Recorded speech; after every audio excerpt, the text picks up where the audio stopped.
What's up, everybody? It's A Piece of Ash Live, episode 5. This is the Patron edition, so I'm hanging out with my patrons today and answering some questions and doing that live show thing that we do where we chat about all kinds of hobby stuff.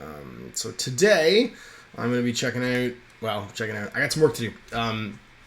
I have been, how do you put it? I've been, on lockdown for, probably 2 weeks, finishing up my manuscript to hand into Osprey for Last Days, which is my miniature game. It's coming out early next year.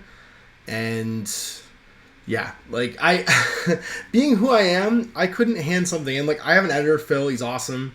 We met at Adept Titanicus this year, and I understand that an editor does all of the minutia of editing things. But yeah, being who I am, I can't hand something in that I haven't been through once. So I'm in that stage right now where I am, going through it, just rewording things, finding common terms, doing stuff. It's doing 2 days, and I haven't painted it for about 2 weeks while I kind of parsed everything together, got it in the format I liked, and then I'm in the process of doing that. So it's due on Thursday. I have the most wicked eye strain from 2 weeks of staring at my laptop and then printing things off and then highlighting it and staring at my laptop.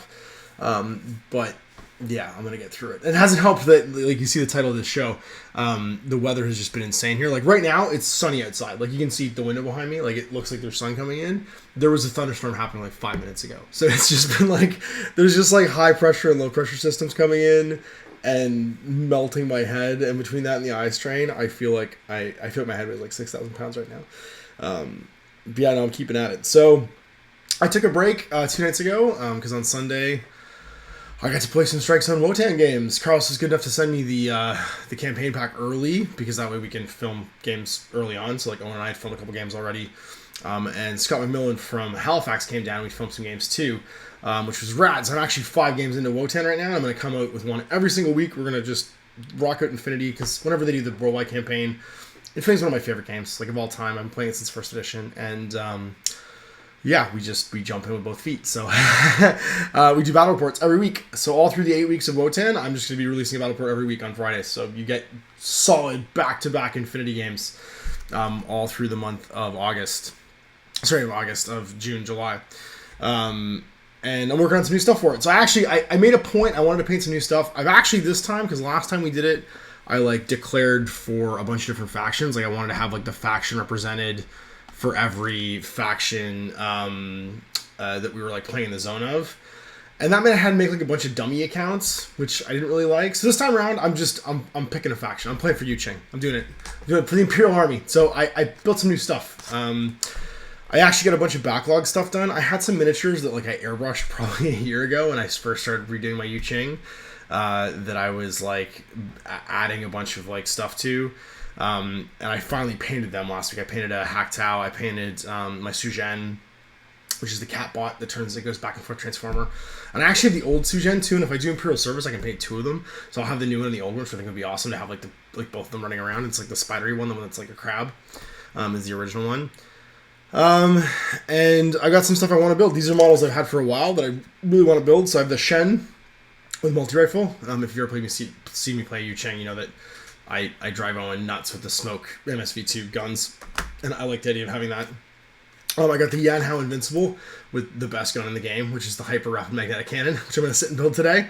And then I've also got the Haktao Hacker, which is... It's funny because I have the original Haktao with multi-rifle, and I use him as a hacker sometimes, but this model is so chunky and awesome that I want to build him too. And then I've got the new Gueja pilot, because I can stop using the Hazmat, which is the one I'm using as a pilot right now, and that Hazmat can be my actual HVT, or I can finish painting the Dragon Lady too, which I might do. But most importantly, and the one I really want to use, is I want to build Knopf, because I got the limited edition Knopf that came with the Outrage comic, which, by the way, if you haven't read this is the best background book for Infinity I think I've read. I've been playing Infinity since it came out. And my buddy Nico started obsessively buying every Infinity miniature. He's funny because he gets into a game and he will literally go out of his way to own everything from a game. So there was a long time where we played Infinity, but we didn't have to. We bought starter packs. We didn't really have to own anything because Nico had everything. So he would just play with whatever each day. And yeah, and this Victor Santos, Kenny Reeves is Cortland, and like sponsored by Clover Spelly. They did a crowdfund for it, but it's on shelves now. It is like, so it's done in a manga style, and it's done in like a kind of like I would say like a 90s to 2000s manga style. It reminds me of like the Appleseed comics, which are some of my favorite Shiro Masamune comics of like the late 90s, early 2000s. And actually, I think Appleseed might have even been late 80s, early 90s. The original Appleseed stuff. Yeah, it feels like that. But it tells the story of this mercenary group, basically.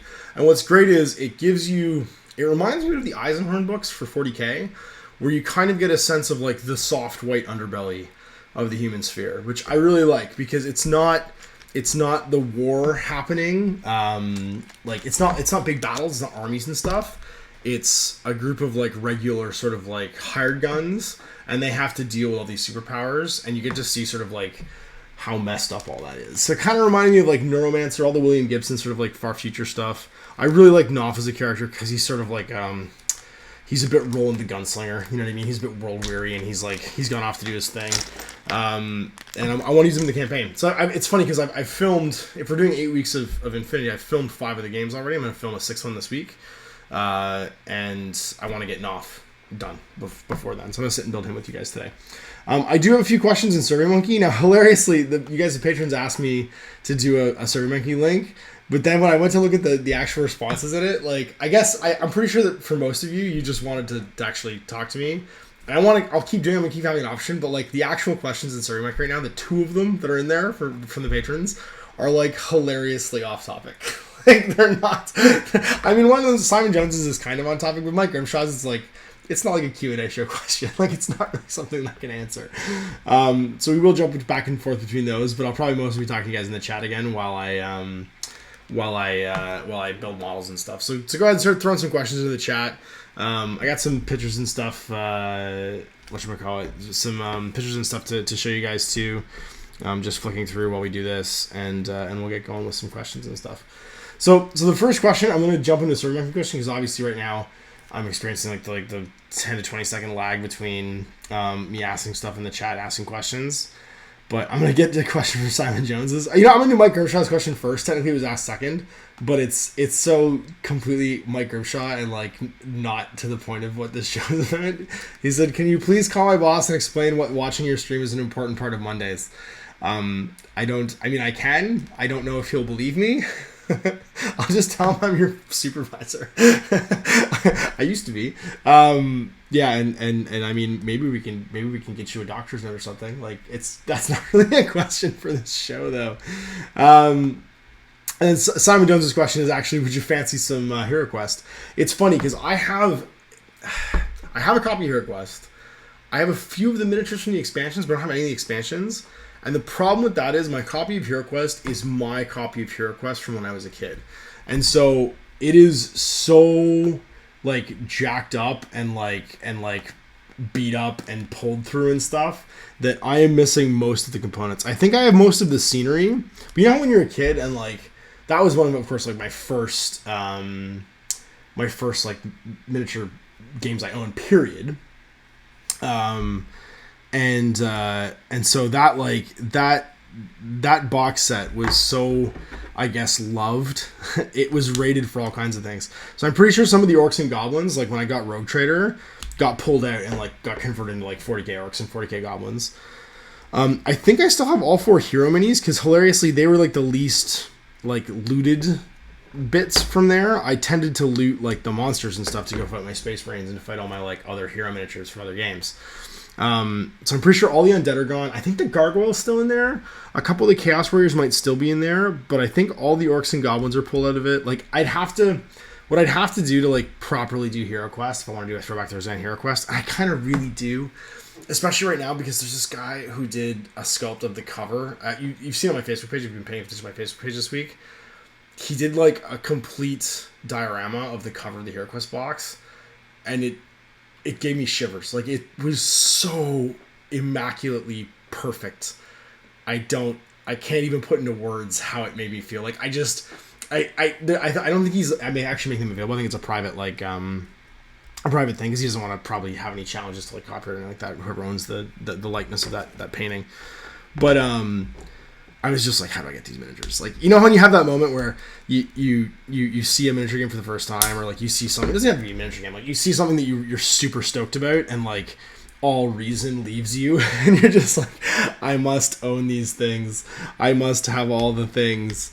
I like blacked out for a minute, and when I woke up, I realized I've been Googling how I could buy these things, and I realized that I probably couldn't, which is probably for the best, to be honest with you, because yeah, no, I temporarily lost my mind when I saw those pictures. And hilariously, it was like, it clearly had that impact too, because I think it was like one of the most like viewed posts on my Facebook page that week. Like it's been shared like, 30 or 40 times. Like people obviously, I think it's testimony to like the age group of people that watch my shows that tend to be closer in line to age with me.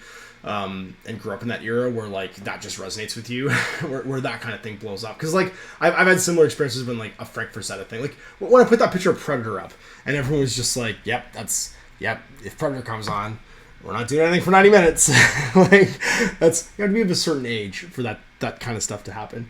And those are literally, so I'm through, I'm done. That's all the questions from the Patron thing now. So like, or from the Patron link for SurveyMonkey. So if I'm gonna put the next link up after this video goes out, so go get some questions in there, because like we're just going free and clear in the chat now for the rest of this thing, and that means it's all unscripted from now on.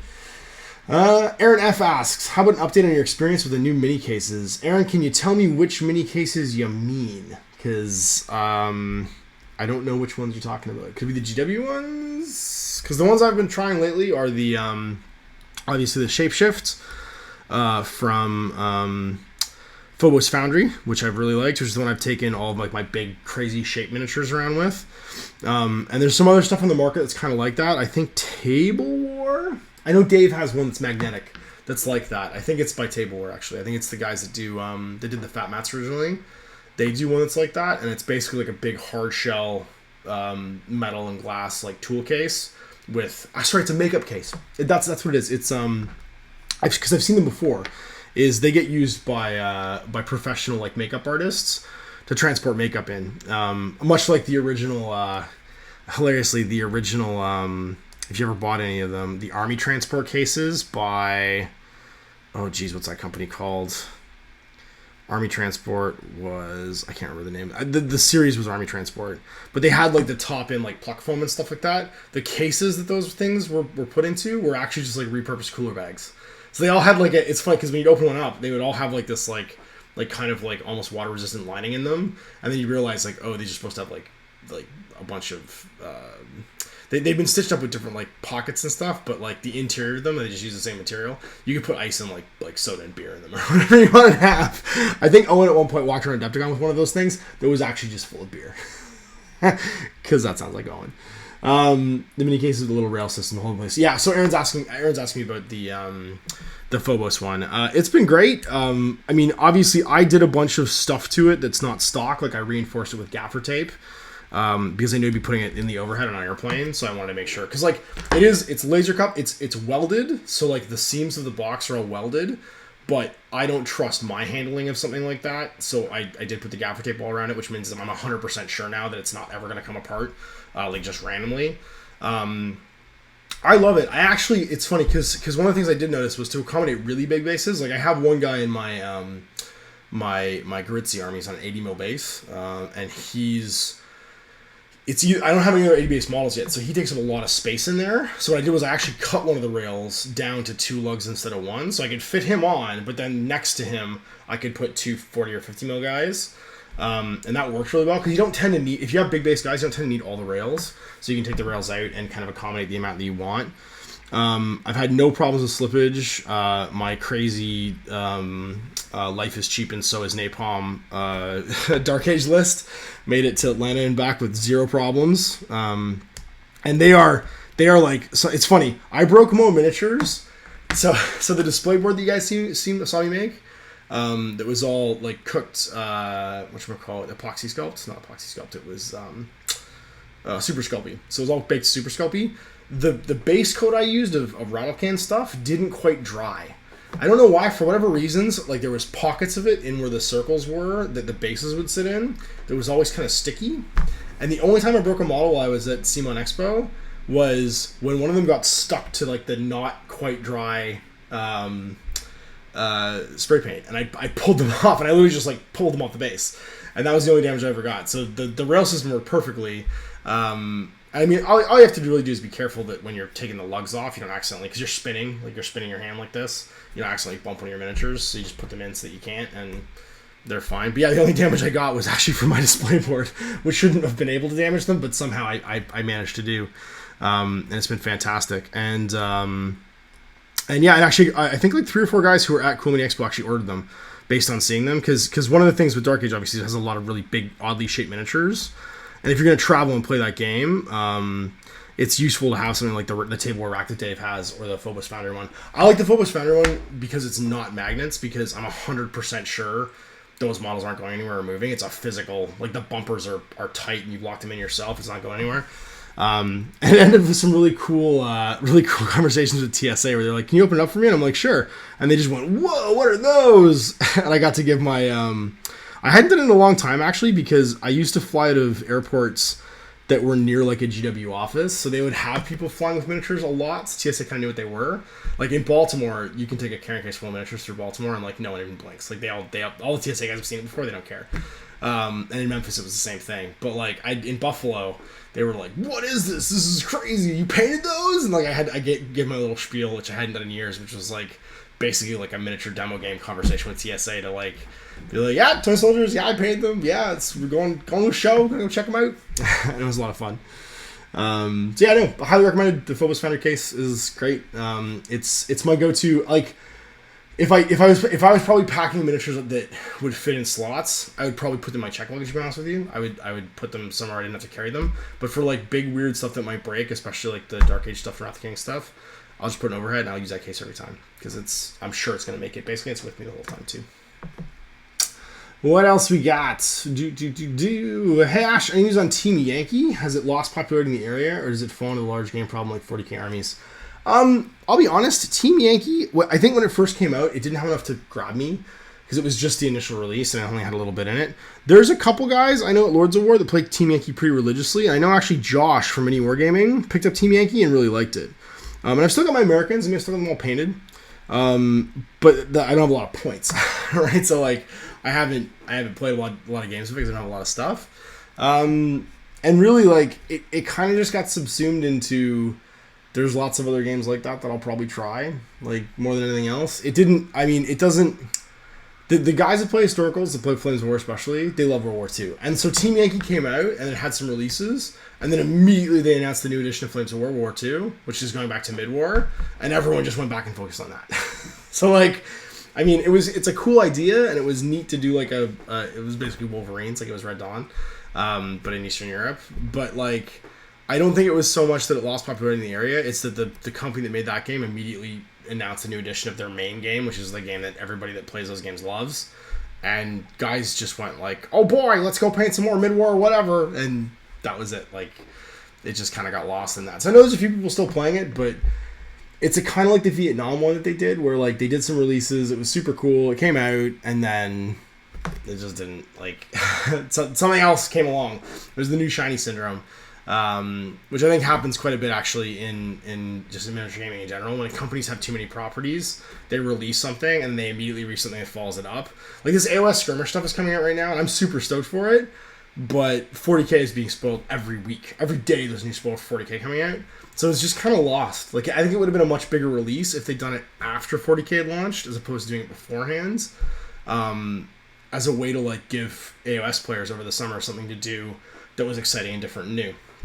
And who knows, maybe they have something else that they're going to cook up and do that. But I think it's just an example of, like, new hype kind of overwhelming old hype. And when you have, like, constant releases, like, bang, bang, bang, bang, bang, just coming out, it can be hard to, to have, like, a sort of, like, a maintained, I guess, excitement level on people, especially when they're so similar, like Flames of War and of course, Team Yankee are basically the same game. What else we got? Ben, okay, so Benoit asks, did I understand Brian at Simon tell us to wait a little bit for the new Scarred and Dark Age? How should I start that collection? Okay, so new Scards at Gen Con this year, Ben. And around the same time, the Brood's going to get a web update. So a bit like what happened with Kukulkani, except with no new models, you're going to see the Brood get a whole bunch of new cards that bring them in line with the current point systems in Dark Age. So like the round of 25 points. I joke with Brian and I say that it's a it's a 1 to 12 point system. So it's a 1 to 8 point system, because basically if you divide everything by 25 point models are 1 point and 200 point models are 8 points. And I mean, it's like psychologically pricing something at $9.99. It's really $10, but it's $9.99, so it's psychologically priced that way. You're psychologically pointed at 25 points. So yeah, so Scard will be out at Gen Con, and I think you'll start seeing spoilers for that and new stuff for that soon. And yeah, so it's, I mean, Gen Con's what, late July, early August? It's around my anniversary every year, I know, so it's like, it's usually the first week of August, which is why I don't think I'll ever be able to go to a Gen Con again, because it's my anniversary is on August 5th. Unless my wife wants to go to Indianapolis for our anniversary, which does not sound like the thing that she would want to do. I like the Midwest, but I don't think she would be excited to go to Indianapolis for Gen Con. So yeah, so just hold tight. And there'll be, of course, a web update too. So like the cool thing about when you see a new release, like the Scarred book will come out probably at Gen Con with some new box sets and stuff. And then the web update will go up online. So you'll be able to see all the cards, and that'll give you some ideas of what's coming out too. And then all the resculpts will come out. So you got like the stuff that was at the stuff that was at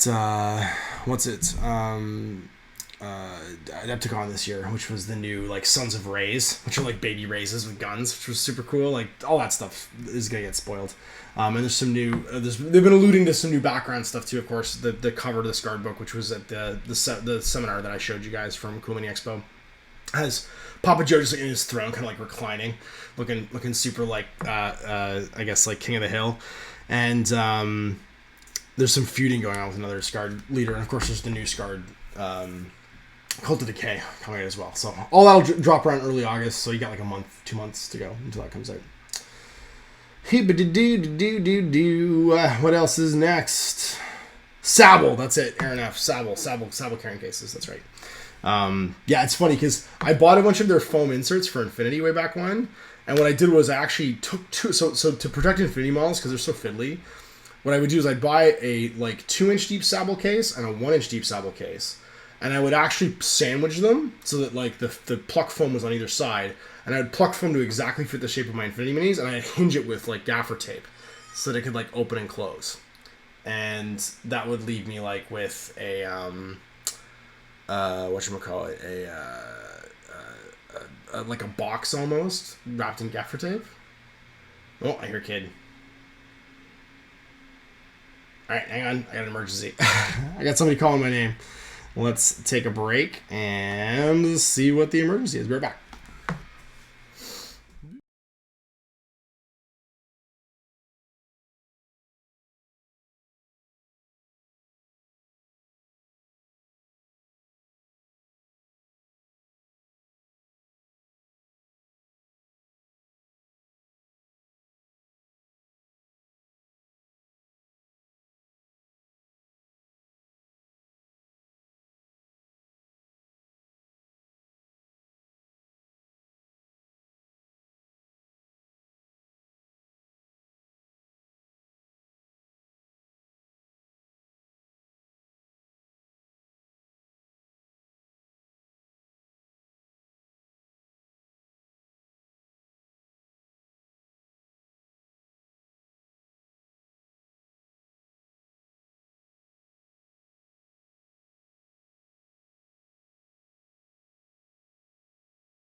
Nope, false alarm. That I think maybe I heard kids outside playing. I think my dad brain is so tuned to hear children like yelling my name that I have some kind of like PTSD.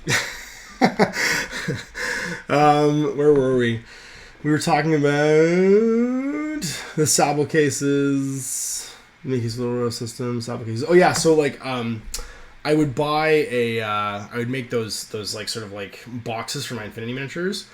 And when I realized they were the same shape as like a cooler bag that I could buy at, if you're from Canada, you know, this Canadian Tire, I would just go buy those cooler bags and then fill them with the foam. And so I have a bunch of like carrying cases that are actually just cooler bags, like they're old lunch bags, that I have a bunch of Sable foam like built into. So yeah, the thing's getting repurposed. All right, what else we got here? I think the new shiny syndrome, Aaron F says, I think the new shiny syndrome keeps game companies in business. And then Ben said, new hotness versus old and busted. Yeah, I think it's funny. It keeps us poor and it keeps them in business. But honestly, it's not a terrible thing to have in a business, because in this business especially, what happens is people tend to start projects, I find, quite often. You know what I mean? Like, you start projects quite a bit. The only problem is when you don't finish them, because then you actually burn out on that stuff. When you have too much stuff, sorry, that clipper was loud. I'm just cutting the base off and off, or the tab off and off here. When you have so much stuff that it becomes discouraging, I find that that's the new shiny stuff mentality is good in like the boutique style games. So things like Infinity, things like Malifaux. When you really like a lot of models, that's okay, because you can tend to hop around and paint little bits and pieces and actually accomplish something, right? So like, for instance, when you are buying like random Infinity models because you like them, it only takes like painting 8 or 9 miniatures to have an army, you know, just to get started, basically. It might not be a good army, but you can play the game. You can play a full-size game of Infinity with 8 or 9 models, no problem. And in fact, to use 8 or 9 really cool models, sometimes it'd be a struggle to even fit them all in.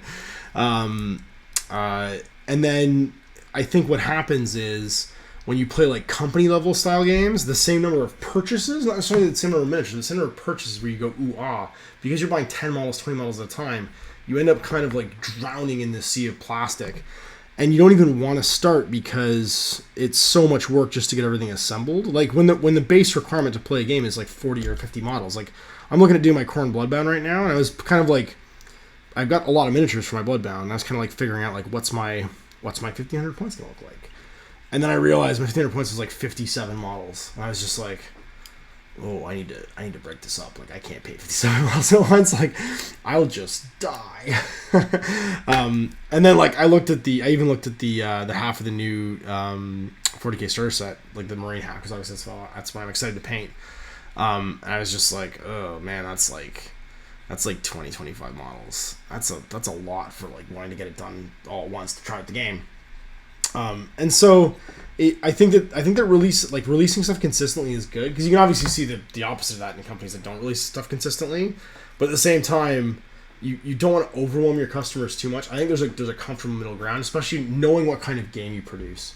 So I think GW is lucky in that they have so many properties they produce like miniatures for. They can kind of take a break, and they can go like month to month, where it's like, this is a month for this game, this is a month for that game, and they don't have to like dump it all, you know, like bang, bang, bang, bang, bang, bang, bang, over and over in a row. Whereas if you only make one game, so for instance, even Flames of War, they kind of still only make one game. I guess technically, I mean, they are different games, but it's kind of the same game system, and it fills the same niche. Like it's still a real lifestyle 15 mil war game. You're kind of competing with yourself when you do releases really, really fast. What else we got? Jonathan Williams asks more of a general question, but what minigame would you recommend for a low to moderate budget, $50 to $100? Going to Gen Con this year, need help on the other shopping list. Well, follow up, John. What are you into? Like skirmish game? Like, what are we talking about here? Like, is it sci-fi you're into, fantasy you're into? Give me a little bit more information, because I can recommend a couple of miniature games I know will be at Gen Con that you can get a decent starting force for that budget. But you know, like, what are you excited about? What do you want to play? Do you want to play something? Do you want to go home with enough for 2 people to try the game? Is another question, or do you want to go home with enough for 1 person to try a game? Because if I was going to Gen Con and I was picking up something totally new, I would almost always come home with enough for 2 people to try the game. So what I would probably recommend then is buying a 2-player starter set plus a bit of extra stuff for the side that you like more. Because then you've got a 2-player starter set, which means you've got another little starter force that you can paint up or give away or loan to somebody so that you can recruit your own opponents. Because one of the things that you kind of have to accept in in miniature gaming when you're going to this sort of like more, I guess, boutique side, where I use that word, what it means is like independent games, you know, like smaller game companies, is you have to accept the fact that you're going to have to work to find opponents, like, period. If you don't want to do that, then stick with mass market games, because there's never going to be a time where you don't necessarily have to, I don't want to say convince someone to play the game with you, but you're going to have to go there and evangelize and be like, hey, we should try this with your buddy or your friend or whatever. And even if it's just as simple as, hey man, I went to Adepticon, I grabbed us a new game, and I got you a little starter half of it so we can give it a try. I find that working in the double positive like that is actually a lot better than trying to convince somebody to try a game. I just tell them we're going to try the game. And I think that anybody who knows me can probably back that up. Like, if there's any people who play games with me before in the chat, they'll be like, I don't really like form statements where there's the possibility of somebody saying no. I just form statements where I'm like, hey, check it out, I bought you some models, we're going to play this game now. And people then just go, oh, okay. And then we start and we go. Because if you start off on that kind of positive foot, you tend to just get better results. Then you're not like, you don't act like you're begging and pleading. You just act like this is just something that's going to happen. And it typically does. I need to drink. I've been drinking too much coffee again because I'm super tired. What else? Did you follow up there? Let me see. Jonathan hasn't really followed up yet. Oh, skirmish or kill team sized. Okay, well then yeah. If you've seen me play like games recently, I don't know what games you play, but for a $1,500 budget, you can definitely get. So for Dark Age, you could get the 2-player starter for Dark Age. You can get the hardbook cover rulebook, and you can get 2 secondary adaptive decks for under $100. Easy, done. Or if you don't care about having the hardcover rulebook, the rules are free, so you get the 2-player starter, and you could get secondary objective deck, and you could definitely get a faction starter or a box set to add on to one of those 2 sides. Like if you like the Isaac side, get yourself a box of generic Forsaken stuff or extra Isaac stuff or whatever. If you like the Icecast side, grab yourself some support stuff, like there's the Hails and all the little crazy elementals and stuff, the slaves that back them up too. If you want to do a more modern game, either of the 2 Infinity Star sets are fantastic value. The Operation Ice Storm or the the Red Veil boxes are great. They both come with terrain, which is a really nice perk. And then they both come with a how to play scenario booklet that's actually like a narrative, which is pretty cool. And again, they both have free rulebooks. So for the follow-up, basically, where you're like looking to like expand into the game, you don't necessarily have to go buy a rulebook. You can just play and paint with the miniatures you own. Infinity is very much a game where the third player is the table. So be excited that you got terrain in that. And if I was gonna make a suggestion, if you and a friend both buy the same starter set, then you can combine the terrain packs that come in both of those, and you're pretty much ready to rock and roll. Bushido is another great example. Bushido has some great single player starter sets.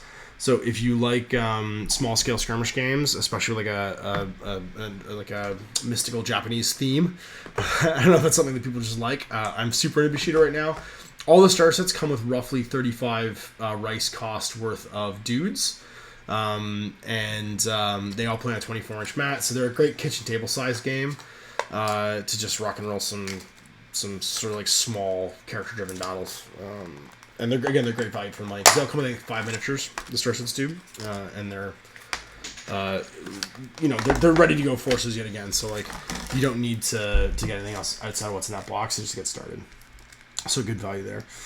Other skirmish kill team size games that are really fun. Any of the Malifaux starters. So like you can buy 2 for under $100. You could easily buy 2 crew boxes. Again, the rulebook's free. And be ready to be playing. What's cool about Malifaux is if you buy 2 crew boxes, even if they're from the same faction, they're mostly going to play differently from each other. So you can easily demo. You can buy 1 army in Malifaux by buying 2 faction boxes from the same faction, but then split it in 2 and teach a friend to play, and it's not going to feel like you're playing the same army because most of the masters play so differently that you're going to have a good experience basically no matter what you buy. That's one of the greatest strengths of Malifaux is to get the miniatures you like, and you can typically combine them however you want to play a game inside the factions. And even with some of the overlap too, because there's lots of dual faction stuff that works really well. What else? Relic Blade. If you like some like kooky character stuff, Relic Blade just came out with their Seeker's Handbook, and then 2 faction boxes, Bones of Darkness and the Lone Guards, which are great, which are just fantastic value. The models are really great. Sean's done a fantastic job sculpting them. And the campaign system feels like, it's funny because Owen and I played the same video game for a little while, which is really rare because I don't play video games very often. And it feels like playing a kind of a classic sort of style video game, like almost like a Final Fantasy or like the earlier ones, like Dragon Warrior. Like it feels like playing that a little bit, the way that you unlock new troops and you get them items and stuff. And then you also have like you have NPC characters like back at your camp, like alchemists and blacksmiths and things. It's kind of Final Fantasy Tactics-y, but I would say more like an earlier version of that, like Dragon Warrior or something like that. Draken, like those kinds of games. It's a fantastic indie game. And again, super good value for your money. So he's doing a bunch of stuff on Patreon too right now, where he's doing new releases and add-ons and new cards. So definitely worth checking out. What else? How am I feeling about Warmachine Hordes Mark III now that you've got time with it? You know what? I'm actually really enjoying it. I just played a bunch of games against Khador, which has been interesting because I've been playing Khador with my circle. And I'm really excited for, it's in CID right now, but lock and load's coming up soon. I'm actually really excited for the new Steamroller. I haven't been excited for a Steamroller for a while because, like, I mean, they changed the maps a little bit, but they didn't really change how the game was played. Like, scoring was always the same, so it was just putting stuff into circles or putting stuff into squares or putting stuff next to flags. And yeah, like, most of the game meta shifting happened because of, like card changes then to, like, the stack cards for the guys. But I'm really enjoying the idea now that those scenarios will actually drive army composition, because you need to have a mixture. You can't skew, because what happened was in Mark II there was definitely an infantry skew. Like, infantry was just arguably, because you just got more of them for the points and you were just standing around in stuff to try and win games. There was definitely an advantage to taking lots of little dudes, and the dude spam was a way to win the game as long as you were fast with it. Obviously there's other ways to win the game too, but I'm just saying it's like an overarching statement for Mark II. It was infantry machine, not necessarily Warmachine. And then early Mark III, power up was so exciting that people tended to skew into jacks. That's why you saw like the Mad Dog spam, and everyone's just writing spam lists to try and get relatively high armor things with unassailable warcasters that can push forward and make it miserable to try and grind them out of a zone. But the CID version of the Steamroller rules are pushing towards this mixed combined arms thing, where you kind of want to take both because it's horses for courses, right? It's different guys for different jobs. And I'm excited about that because I like anything that kind of promotes you using the models you like over just their efficiency in game. And I'm not saying that won't happen. I mean, it's Warmachine, right? Like, it's efficiency in game is always going to be the driver for some. But this at least encourages non-skews, because you have to diversify between different things, between jacks and dudes. And so yeah, I think that's gonna be interesting. It looks neat. Like, it looks neat, and I'm excited for it, and I'm playing it off and on, and it's certainly something that we'll be playing more of in the future. So it's been really good. I'm excited for Mark III. I'm excited to see what they next lock and load too. Who knows? Hey Ash, do you think you'll cover Mythic Battles Pantheon when it's in stores? It reminds me of Gorchosen a lot. Yeah, I've seen the pictures of it. It looks neat. It's a bit board gamey for me. I think that what has to happen usually for a board game to grab me is it has to be attached to an IP I'm really excited about. I do like board games, but I tend to actually gravitate towards the like more traditional Euro style board games where it's chits and counters, not miniatures. And so for it to have miniatures in it, because it's a lot of work usually to paint a board game's miniatures, I have to be excited about the IP, which is why I'm excited about the Dark Souls miniature game right now, because I really like the Dark Souls game. I like the Dark Souls world. And so that's kind of like, that's why it grabbed me. And same with Gorchosen. Gorchosen was Street Fighter, but set in the Warhammer Age of Sigmar world, so I like that too. So I don't know, man. I mean, it looks cool, but like there's a million... It doesn't... I guess the thing is, it because I'm not excited with the IP, it just looks like all the other monster board games that are out there that are like that. You know what I mean? Like, it's I'm no more attracted to it than I am to, like, I guess Rum and Bones or Zombicide or, you know, these other pseudo board games where the IP is their own, and or not pseudo miniature games that are mostly board games. Where like, you know, I'm not, it doesn't grab me for any particular reason, and so I'm not going out of my way. You know, I have so many other projects, like I'm not super excited about it. So I mean, it looks cool, but it's not super on my radar, I guess is what I'm saying. What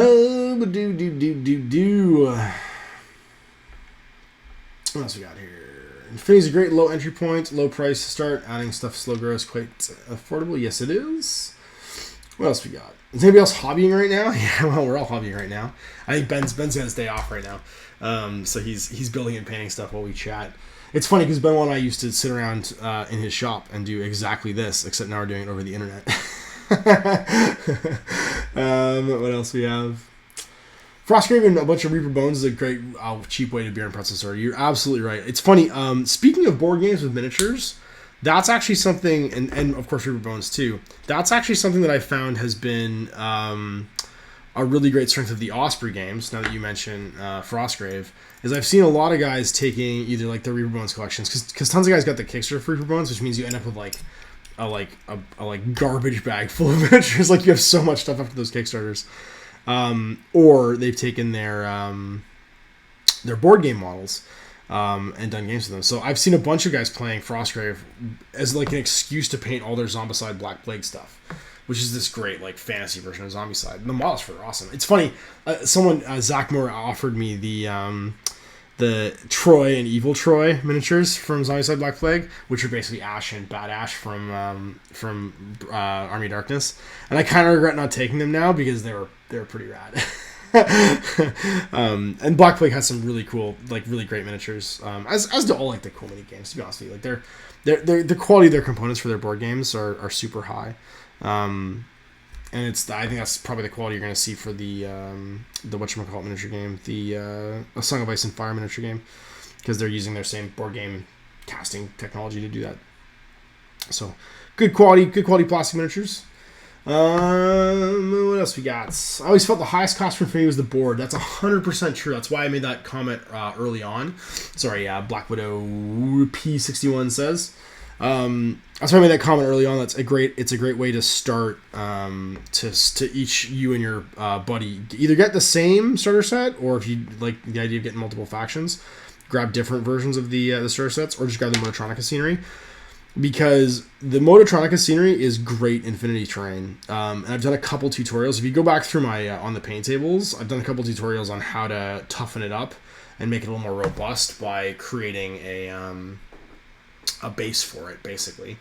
And I had an idea that I pitched actually to some friends that do MDF terrain, that a great MDF kit would be like a $5 or $10 really simple MDF kit that's designed to make those Infinity boxes a little more detailed and to put basically an MDF rim on everything, to kind of finish them off and make them into legit terrain. Like, I'm talking about an MDF kit where you would just like spray paint it like one or two colors and then pop it off the frame, and what it would do is it would sit inside and around those, basically create all the structural like supports for those card terrain bits, so that for, you know, a couple bucks basically per terrain piece, you would have these like really nice finished looking terrain kits from that system, from the Mototronica / Star Set system, because it's like I said, it's Infinity. The third player is the terrain every single time. And I have a theory that a lot of people that drop from Infinity, I'm doing pretty good. I'm finishing off and I finished my hack now. I'm moving on to the Shen. A lot of people that drop out of Infinity early on, the reason they do it isn't because of the learning curve for Infinity. It's because they're not really aware of how the table should be set up, and they play it on a table that's really open, and the game just doesn't. The game breaks with too little terrain. You know what I mean? Like you can't if it's 40k style where there's like a couple ruins here and there, but everybody can see everybody at the start of the game. Like whoever goes first just gets shot to pieces by the opponent's whole other army. That can be really discouraging. So like you needed to kind of read the terrain rules pretty in depth. And the Mototronica is a great way of getting that stuff done. What else we got? 10 US paper train, cheap. What else? The cardboard bee hats. People are just talking about cardboard terrain now, and how to do it like on the cheap. Basically, how do you get Infinity stuff on the cheap? Someone said cardboard boxes. I've actually seen a couple of really great Infinity terrain tables. done entirely with gift boxes from like a craft store. So someone went to Michael's and you can buy these sets of like really hard cardboard gift boxes that all nest into each other. So they kind of like Russian doll, where there's like a big one, a medium one, and a small one.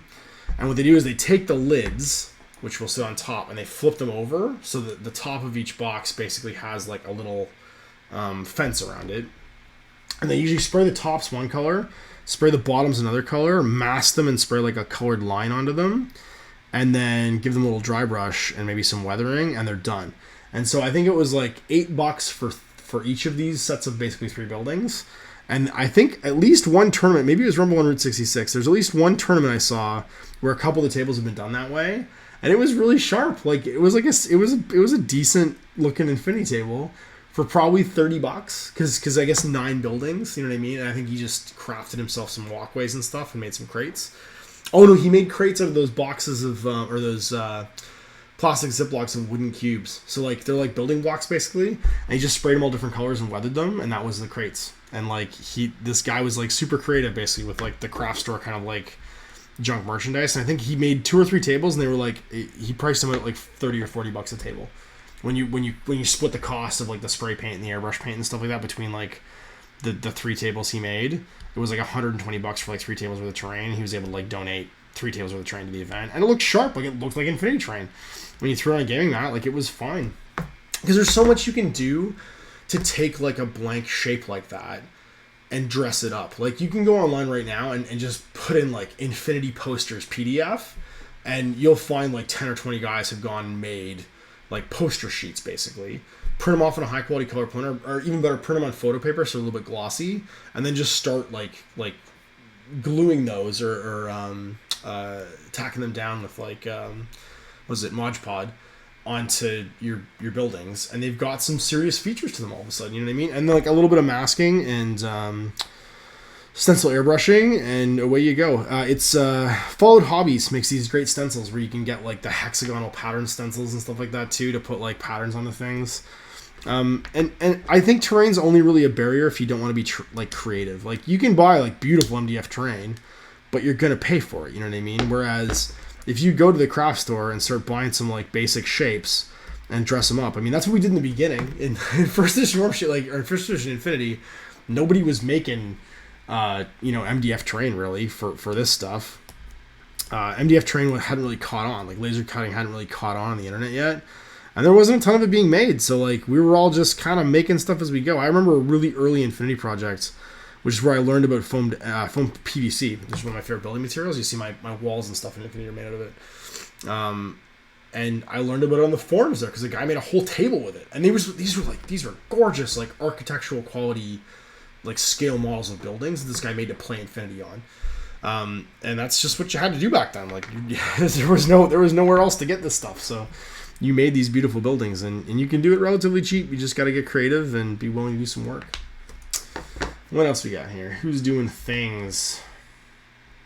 I got things popping up, so I can't see my chat. I buy a ton of those MDF pieces for the cardboard terrain. I love painting models. But I always hit a wall when I try painting terrain to look good. Yeah, you know what? I think that's a good point. Is terrain can tend to be that same sort of like daunting kind of like challenge if you don't do it a lot that miniatures, like a sea of like unpainted miniatures is. I tend to really enjoy painting a whole bunch of terrain at the same time because I find it relaxing. So like when I paint terrain, I like the fact that it's big broad strokes, you know what I mean, that like you're painting a big canvas basically at once. Like one of my favorite co-op memories since we started the co-op was when I was prepping for the first Frostgrave video. And I remember I packed the kids in the car, and I went down to PetSmart, and I bought a bunch of aquarium terrain. And I had a couple of terrain kits that I'd scratched from friends. Somebody had the Witch Fate Tauren Dreadstone Blight. And I got some MDF. I got my jigsaw out. My wife got home from work. I went to the studio.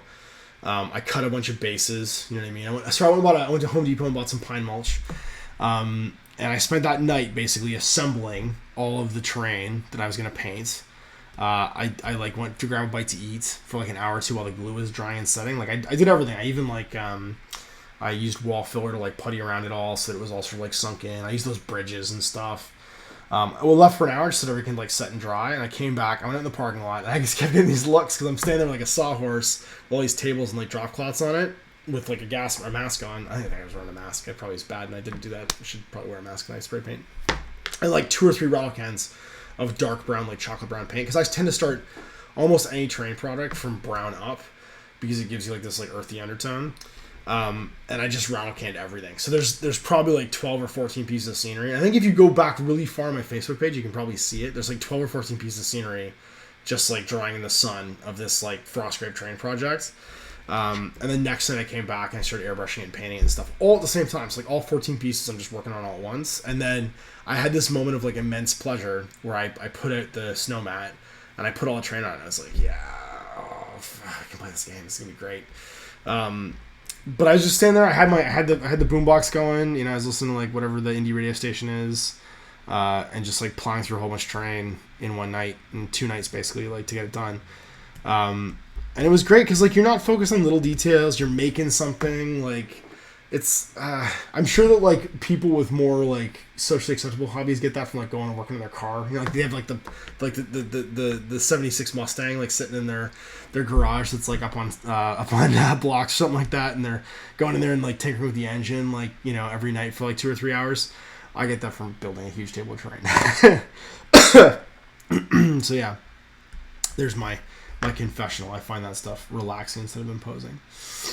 Aaron F, yes, I got 2 sets of the Michael paper boxes waiting for gubbins from my bits box and touches from the Infinity Forums, and they rival the pre-painted Bandua stuff. There you go. I think that's it, right? Like, Aaron, check out those Fallout Hobby stencils too, because you can use them to add like a ton of detail for nothing basically. I think those stencils like $9 or $10 each, and of course you can use them forever. Like just give them a wash afterwards if you're using paint. And they'll let you put like those crazy hex patterns and stuff on there. You can do all kinds of stuff with them. They're really cool. They're really, really neat. The just random appearing boombox. Yes, I still have it. I still have Boomy the Boombox. It's so funny. 2 years later, because it's gonna be 2 years in June, that thing is still going on the same D-cell batteries I put in initially. It still plays. I mean, the tape deck's broken, so I can really just listen to the radio on it, but I guess that doesn't take a lot of juice, and that thing is great. Like whenever I'm alone in the studio and I'm doing a bunch of work, I just put the boombox on and listen to a ton of like random like indie radio station hits, or I listen to the random what is it? Those radio stations that only play Led Zeppelin, the classic rock stations. There's one in Buffalo that I can pick up with that thing that is literally like every 7th song is Led Zeppelin. We had a joke. There's a radio station in Toronto called Q107. We used to call it Q1 Zeppelin because like literally the 7th song would always be Led Zeppelin. Like they would just play Led Zeppelin all the time. There's an equivalent, I guess, in Buffalo that I listen to quite a bit, where it reminds me of being young and listening to Q107. What else we got?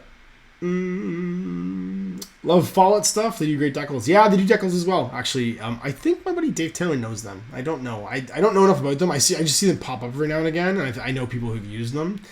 So they're like they just pop into my head. I haven't. So like we're talking about a project I haven't done myself. So I haven't done those Michael boxes terrain pieces, but having seen pictures of them online, I can clearly pick out how it was done and what it was going to be. So, yeah, I mean, I've seen, I think Chris Bello has them. I think he might have some of the Fallout stencils, because I think he used them on a big Eldar project recently. I think I saw, it might have been him, might have been somebody else working on an Eldar project. Whenever I think of Eldar, I think of Chris, though, because he's got his, like, labor of love, like, 30-year-old Eldar army that he's constantly tinkering with and building. That's his Mustang, is that Eldar army, where every once in a while something new comes out for Eldar, and he goes back to it, and he paints something for it, and he gets all excited. And much like me with Space Marines, he has it in every scale. So I think he has it in BFG, he has it in Epic, and a bunch of other things too. Speaking of Epic, that's something I'm super excited about, because Warhammer Fest had a bunch of the news and rumors coming about Adept Titanicus, and it looks like it's going to be, because it was originally supposed to come out in April, and that fell apart for some reason. But it looks like now they're actually going to do like a full court press plastic kit for it, and I'm excited about that. Because, one, I was not excited that it was going to be all resin. Like, I didn't... if I want to do something, I want to do something cool. And I never really cared about the fact that it was models, because I have so many unbuilt, unpainted plastic Titans from Adept Titanicus. Like, I think I would be betraying myself if the first game I played with it wasn't with, like, 30-year-old miniatures. But I'm excited to build and paint. So what I'll probably do is I'll probably build like 2 armies and make one the like 30-year-old miniature army, and then make one with the new stuff. But yeah, no, I think that's really cool. They're gonna be doing some plastics and stuff for it. It sounds like it's gonna be built like Blood Bowl, where they do a 2-player starter. It's got some Titans in it. They're gonna be big Titans, which is cool, with all the weapon options. Like, be able to buy options as well in the future. And then they're gonna add on like resin kits and stuff through Forge World to do like crazy variants.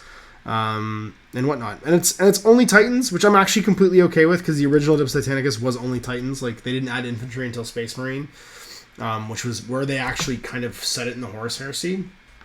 The AT box, because I have 2 copies of it actually, it doesn't, it alludes to the Horus Heresy, but it's not super rooted in it. It's just Titans fighting Titans, and they needed, I think, the idea that there's some kind of a civil war going on to pitch. Why is it the same models fighting the same models? You know what I mean? Like, they didn't. There's a bunch of like logistical reasons for that. Like, they just couldn't get plastic kits done that were different in time, so it was just two variants basically of the same army fighting each other. But Space Marines where it really became about the Horus Heresy, because it's funny. You'll hear me talk about how great I thought the original Horus Heresy trilogy was when Adept first wrote it. Because most of the names of, like, the characters, like, except for Loken, but, like, Saul Tarvitz and Nathaniel Garro, their names are taken from those little tiny gray flavor text box in the rulebook for Space Marine, which is the Horus Heresy, like, it's where it starts to really get fleshed out that there's, like, a civil war going on. And that's one of my favorite things about the Adept books, is he took the time to research it enough that he found those names. And those names have been around since then, since like the super like late 80s, early 90s.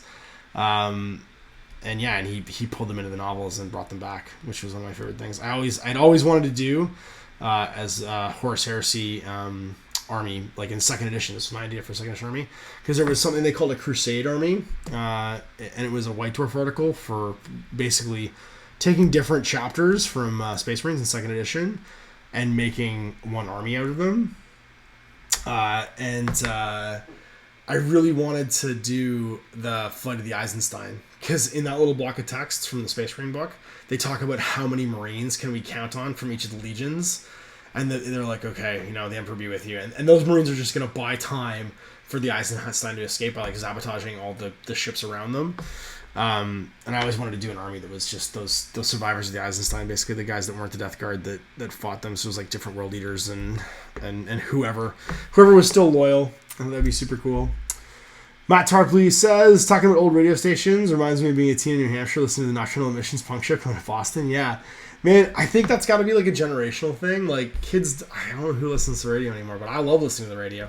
I think because here's the thing, is the radio is like what we're doing right now is for, I guess, like the more millennial generation that's used to the internet. It was a semi-interactive live, like, sit and talk show. Like, you could call into it, you could get questions answered. Like, the radio is just exactly what we're doing right now, with a picture, obviously, but you would sit and listen to shows that were about things that you were interested in, like punk music, or like, like whatever. I used to listen to one of my favorite shows ever in the history of radio is Alan Cross's Ongoing History of New Music, and it used to be online. So Alan Cross was the musical director for CFNY, which used to be the indie station in Toronto, and unfortunately became really successful and became a bit too mainstream. And he left for a long time, and then the radio station just went to hell. Like, it was so bad. They had like a Howard Stern style morning show that got them in tons of trouble and like offended tons of people.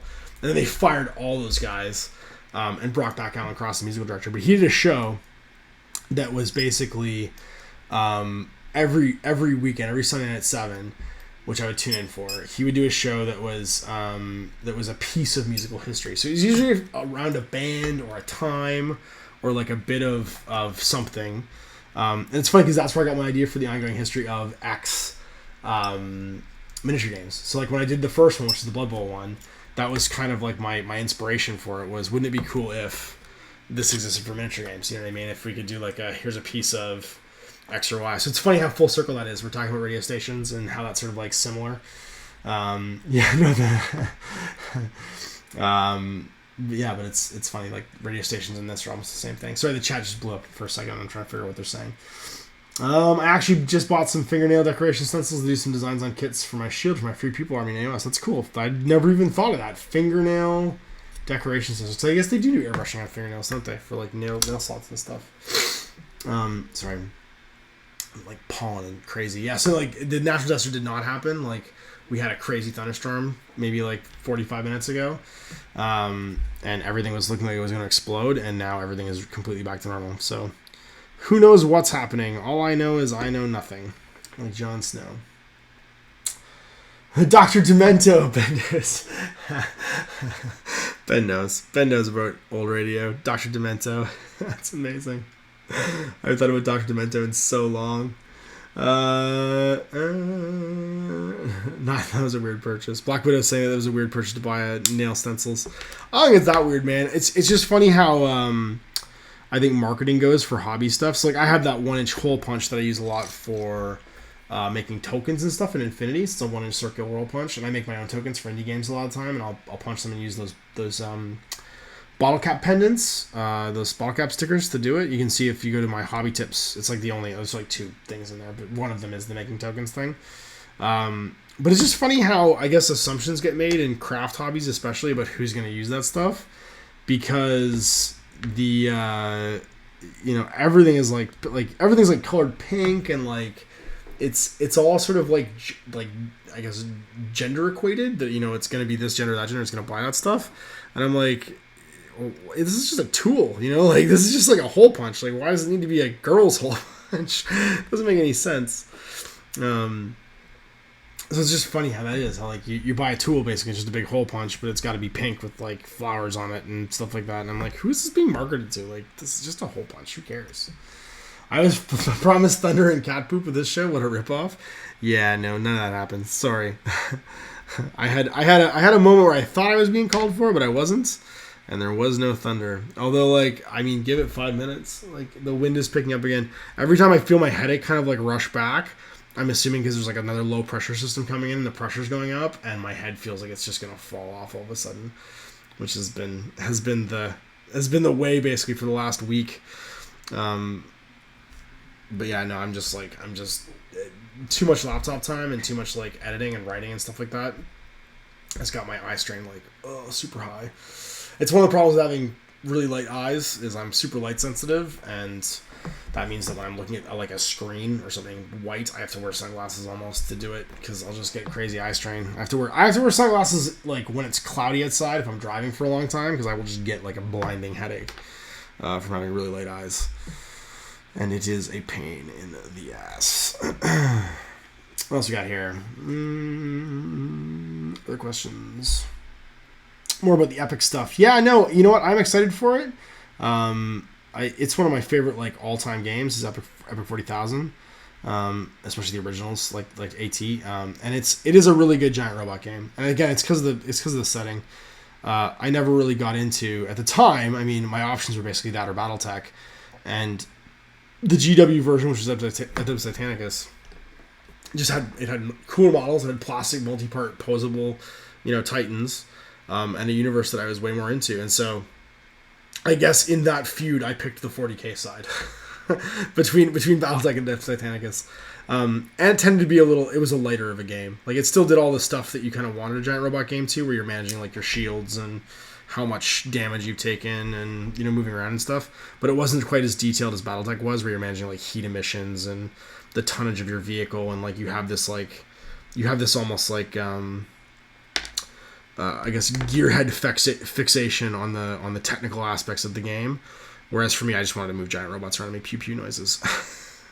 So I was looking for something a little bit lighter, but I'm stoked to bringing it back. I mean, it's funny because we're in this point now where they've done. I just got an email this morning from GW that was like the check out all the Primaris legions. Like, this is now not only are we reinforcing existing Space Marine chapters, we're gonna found new ones. And I'm like, oh, here it comes.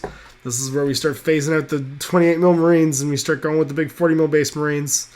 Because now they're just going to get their own chapters and stuff too. And I think eventually you're just going to see everybody's just like, let's play the big Marines. Big Marines are awesome. Because they're the size that they should be. I hear little feet. Cassie and Jane, are you here? Cat? I hear you singing. Can you come here? No? Okay, I guess not. Either she doesn't want to come see you guys, or she feels busted and she's going to go back and pretend she's napping, which she's been doing for a while now. I'm pretty sure she's been awake for a while. So my wife got her first Where's Waldo book, and she is completely obsessed with Where's Waldo now. That was a great buy. I highly recommend if you have a 3-year-old and you want some quiet time, buy them Where's Waldo book because they will become obsessed. That and puzzles. So we have 2 things we'll always buy our kids: books and puzzles, because they're stimulating, right? Like I think they promote I guess like internal growth in my mind. So we never really say no to books and puzzles. And Where's Waldo? My wife just like randomly came home with it the other night, and my daughter is completely obsessed with it now, to the point where we had to take it away from her at night, or she was not going to go to bed. Like she was just not going to go to sleep, which might say something about my DNA and how obsessive she could get. Black Widow asks, Ash, since you love using dreads, what do you think of the new super large dread GWTs over the weekend? I think it's super cool. I love its gun. It has like this like crazy minigun. I don't know. I don't know if it's supposed to be a Primaris dread. I'm assuming it's supposed to be something to do with the Primaris Marines. Is this extra big dread? I was kind of hoping for a plastic Leviathan. I'll be honest. Like, I love the design of the Leviathan, so part of me was like, ooh, I really hope they just do that in plastic, like they did the Contemptor. But I guess they're not going to. I think they've done this. They've done this new thing instead. Which is fine. I mean, it's cool. I think it looks super neat. It has. I think it's one of those things that suffers from being photographed at certain angles. So there's one photograph you see it from a low angle, and it looks really top heavy. Like it looks like it has chicken legs. It looks really little. And they take another at a steeper angle, and it looks almost like it has almost like an aircraft front to it all of a sudden. So I don't know. I'm into it. Like I really want to paint one, but we'll see. I think it needs to be held in my hands before I can really give you an opinion on it. I love the idea of it, though, because it's just another big, giant robot. Katina? Hello? Okay, yeah, no, she's here for real now. Can I come and say hi? You can come and say hi. Did you want to come and say hi? Okay. Are you going to help me do the rest of this? You can help me do the rest of the show? All right, can you say hi to everybody? Hi, everybody. Hi, look up there. Say hi. Hi, everybody. Hi, everybody. Were you having a nap? Nope. Yeah, were you reading your Where's Waldo book? Nope. No? You weren't reading your Where's Waldo book? What were you playing with? Where's my Waldo book? I don't know. Where's your Waldo book? I think it's... I know where it is. Alright, we're going to get the Where's Waldo book. Did you get it? Did you find it?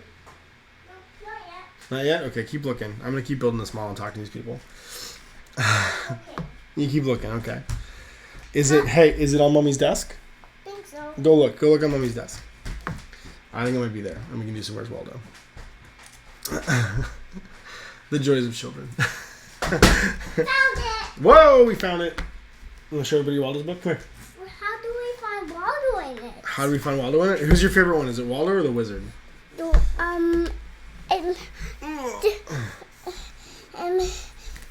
What's this word say? It says, Where's Waldo Martin Hanford, 30th Anniversary Edition with a bonus scene. I think this is the original version of Where's Waldo with like a bonus book in it. Oh, don't touch the microphone. You're good. Don't touch. Okay, so who are you looking for? You're looking for Oddlaw, the Wizard Whitebeard, Wenda, Woof, and Waldo. That's pretty cool. Where's Waldo? Where's Waldo? I don't know. You'll have to find him. He's lost. He's in the book somewhere. Here. Let's turn the pages. Waldo's hiding in town. He's hiding in the town, yeah? Yeah, he's hiding out. Can you say thank you to everybody for buying all your food and diapers and all the things that you have? Can you say thank you? Say thank you to the camera. Thank you, camera. You guys are the camera now, apparently. Let's, All right. You got some highs. Matthew says hi. Marcella says hi. Black Widow says hi. A Little Puppy says hi. And Aaron F says hi. We're almost done. Do you want to go sit on the couch and look for Waldo while I finish this up? Nope. No, you want to sit right here and do it? Yep. Okay, well, I don't know if that's going to work. Can you sit on the floor and do it? Okay. Okay, there we go. Perfect. How about let's do Lego? How about we do Lego after Daddy finishes up with the camera? Okay. Okay? Good call. Let's do it. I hope so. I hope there's a Lego Sophia in it. You hope there's a Lego Sophia in it? I'm pretty sure we still have your Lego Sophia. We'll look at the Lego afterwards, okay? So yeah, There you go. You get your cat bomb of extra bonus cat today. It's been funny. The weather's been so off and on good that we had like a really good stretch of weather, and so I did a bunch of like dad stuff that you do when you get good weather, where you start breaking out. Yes. I found a wolf. You found a wolf? Cool. So I did a bunch of dad stuff you do in the summertime, like getting out their sand table. He's got a stripy tail. That's super cool. So the backyard now, of course, is the most fun place to be on Earth. And then you back that up with like a 3-day stretch of rain where they can't go outside. And it's like I've put them in jail. Need you find them? Cool. That's awesome. Oh, man, I almost got done. I had 1 mile left. I got to do the and how, and I'm finished. And we're at 20 minutes left in the show. So we'll work on this and grind it out. Yeah? Yeah, sweetie? You found the wizard? Cool. He's the wizard Whitebeard. He's the best. Yeah. Where's my Waldo was a hardcover back in the day. I know, Ben. They don't make hardcovers anymore. Like all my Tantan books are in hardcover. All my Asterix and Obelix are in hardcover too. I don't think you can buy them in hardcover anymore either. Daddy, look. I found. What? I found Waldo's lady. You found Waldo's lady? Wenda, I think her name is. Wenda, awesome. We found Wenda. That's an important development for you guys to know about. She's almost my living image. 30th anniversary of Waldo, I feel old, right? When stuff like that happens, like, don't you just feel like everything's reached a certain point? I just realized that this year, Predator's 30 years old. So, weirdly, Predator and Waldo are the same age, which is bananas to me. But yeah, no, like this year is the 30th anniversary of Predator as well. So let that sink in for a second. Yeah? You found Waldo? Awesome. You gotta flip the page then. Find another one. She's your living image. Yeah. She's less beardy though. You're right. She doesn't have a beard yet. My parents don't throw anything away. I might still have my Where's Waldo hidden away. Yeah, you know what? It's funny how there's certain things that you had when you were a kid that you appreciated that you might not be able to get now. Like certain things like this, like Where's Waldo, you'll certainly be able to find for them. But I know there's toys I had when I was a kid that like my kids will just never own. Like I don't think they're ever gonna bring back the Skip It. You guys remember the Skip It? It like went on your ankle and it was a ball and you would like jump over it basically. They're not going to bring that back. My sister had the Skip It. Or the, what was the super dangerous one? It looked like Saturn. It was basically a ball with like a ring around it and you would like jump around on them. And I know friends who like broke their arms, like broke their legs, like would try and like take them down stairs because like we're kids, we're idiots, right? Like we do the dumbest thing and you're never going to find, like, obviously I don't know if I want my kids to have those things, but I certainly appreciated them when I was young, and I think it would kind of be hilarious to see my son would kill himself. Like he would actually kill himself on a Skip It. He is a man with no fear, and unfortunately that means he is a man with no survival instinct either. What else are we saying in here? Hey, Daddy. Yeah, sweetie. Can I have some juice, please? You want some juice, please? Okay, can you get me a cup? Do you have a cup? Is in the kitchen, or you can have some of my juice here. Okay, I can have one of your juice. You can have my juice. Yeah, hang on. We're gonna take a break for 1 minute. I'm gonna get my daughter juice because there's going to be a juice revolution if I do not. So let's do that. Where's mine?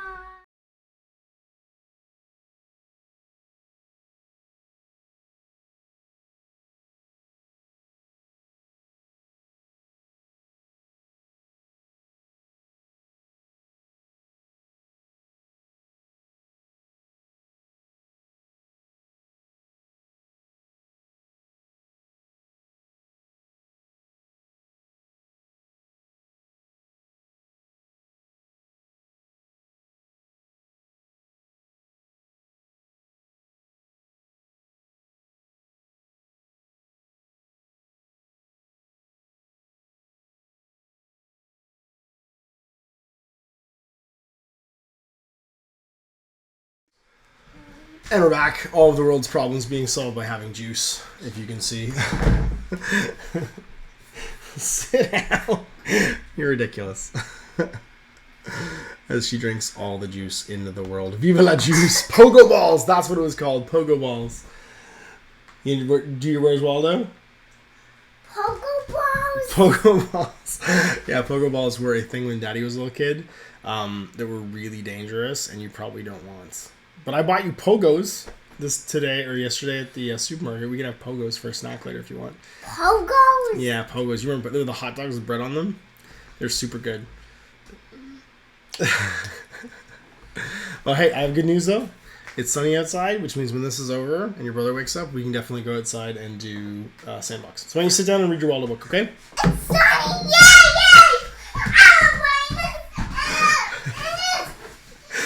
Oh, man. You know what? I think at this point, it is 1:45. I'm probably just going to call this one, as I now have my insane 3-year-old running around the living room, and we are at that point where I don't think I'll be able to answer more questions. So, I hope you guys enjoyed this, even with all the interruptions. Can you come and say goodbye to everybody? Say, hey, I'm sorry I interrupted your live show, but I just couldn't sleep anymore. Daddy? Yeah. Hi. What? What are these? These little guys? These are the little men Daddy had to build for work. She's just looking at all the miniatures right now. So can you say bye-bye? And we're going to go outside and play in the sandpit. Bye-bye. Look at the camera. Say bye-bye. Bye. Bye, everybody. We'll see you next time. And hopefully we have a more consistent nap schedule so that this can be a little bit more, I guess, how you put, appropriately ended than with the invasion of my unable to be contained 3-year-old. So thanks, guys. Thanks for watching. Thanks for being patrons. You feed this kid. Hey, say thanks for food again. Say thanks for food. Thanks for food. Thanks for food. Thanks for everything you guys do. And if you guys watch this later on YouTube. What? You hit me. I didn't hit you. I grabbed your head. We'll see you guys next time, and we'll have another piece of Ash on YouTube shortly next week, next Monday. So we'll have the Survey Monkey link up until then. I'll put the next Patron Survey Monkey link up in this one, so you guys can ask some questions in advance if you guys are in a different time zone. And yeah, we'll get this stuff going. So say goodbye. We're going to say goodbye to everybody, and we'll see you next time. Bye, everybody. Bye, everybody. Bye, everybody.